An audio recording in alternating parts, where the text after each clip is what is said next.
Hi, this is Kathleen Brown with Highlands Realty.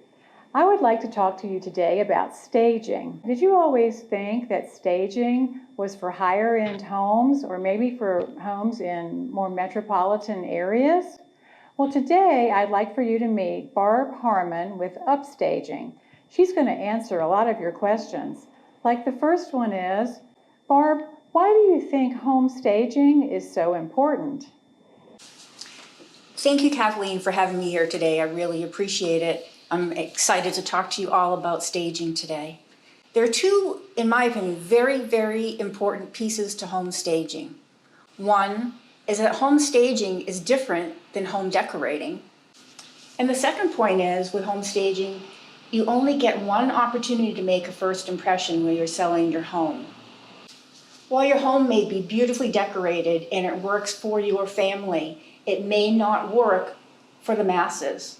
Maybe you use your home with 2 offices and 2 bedrooms, when a family coming in may need 3 bedrooms and 1 office. So my job as a home stager is to come in and essentially neutralize all the decorating you've done and try to create a flow and a home living space that will appeal to more people. My goal is to make your home look beautiful to more people, whether it be in person or on the internet viewings. We want more people to come and look at your home, and we want more people to see themselves in that home with their families. Above all else, the most important reason that people have their homes staged to sell is because they do sell faster and for a higher price. These are not my facts. These are the facts that are published consistently by Realtor.com, the National Association of Realtors. There was also an article recently in Fox Business on the benefits of home staging. Barb, tell us about your experiences in staging a home. Kathleen, my experience with home staging really began as I was a seller and also a buyer. I've bought and sold many homes, more than I care to count, and I've also probably viewed about 200 homes as a potential buyer. So I know what I like to see and what I don't like to see when I'm looking at homes for our family. Let's take a look at some of the photos before and after of some of the jobs I've done here in Southwest Virginia. It'll give you an idea of why I did the things I did, ultimately with the goal of appealing to as many potential buyers as possible. So the first home I'm going to talk about is actually the first home Kathleen and I looked at together. And I'll be honest, I was a little nervous when I first walked in. It was an absolutely beautiful home, but it did have some design challenges. Most of the rooms had double French doors, which were absolutely beautiful, but certainly became a challenge when I considered placement of the furniture. First, you'll see an empty room. This particular room, beautiful hardwood floors, beautiful, nice neutral paint color on the wall, and all of these doors. I certainly couldn't block the doors with furniture. This was going to be the family room. I wanted to create a space that was inviting for the family to sit and curl up on the couch and watch TV.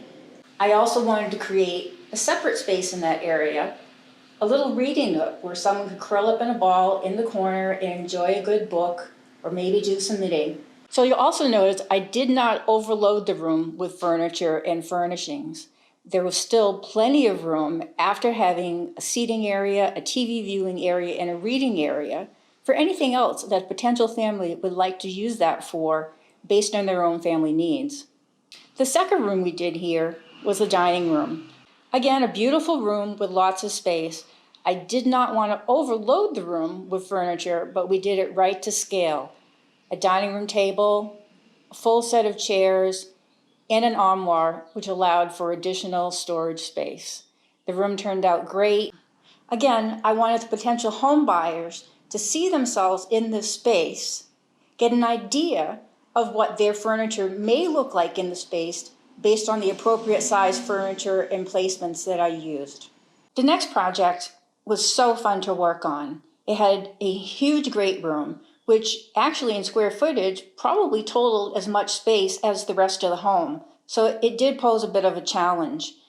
When I looked at this room, I thought it was actually a little bit too big to be used for only one purpose. So I decided to split it into 2 different rooms. Although there was an eat-in kitchen, I really wanted to create one large family space for dining, for TV viewing, for relaxing, and family time. There was so much room, it was very easy to do. For me, from a staging perspective, it's important to have pieces of furniture to serve a purpose, but not overwhelm the room. So the balance was a good-sized dining room table, which the room could actually handle, and still have plenty of seating space in the room.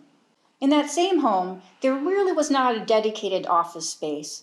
There was a lonely little corner in the kitchen that I thought had great potential to be either a home office, a place for doing recipes, or for a student doing some homework in the evenings. It just turned into a cozy little spot to get some paperwork done.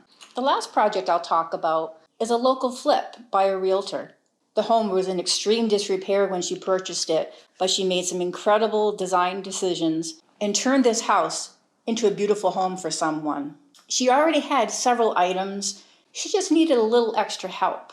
So I brought some extra pieces and we talked about where the foot traffic would come from, how people would enter the home, particularly when it was listed. I helped her arrange furniture in a way that would appeal to more buyers. When they entered the front door, what would they see? When they entered the side door, what would they see? I was able to take a small space and yet find different places for everything a potential home buyer would need. Barb, your services really run the range from a simple walkthrough to staging several vacant rooms in a home, right? Can you tell us more about that?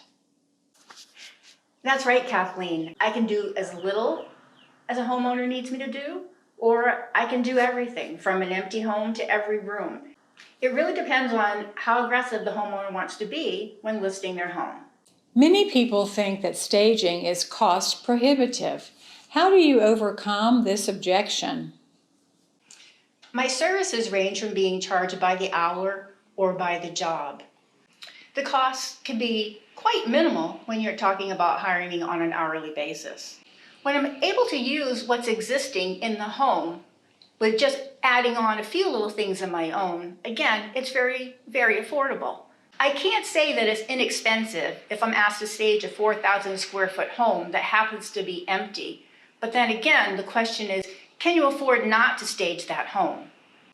I'd encourage anyone that's considering home staging to do a little bit of homework. I know that Kathleen recently posted on Highlands' Facebook page an article by Realtor.com that focuses on the benefits of home staging. There are also multiple publishings from the National Association of Realtors on the benefits of home staging.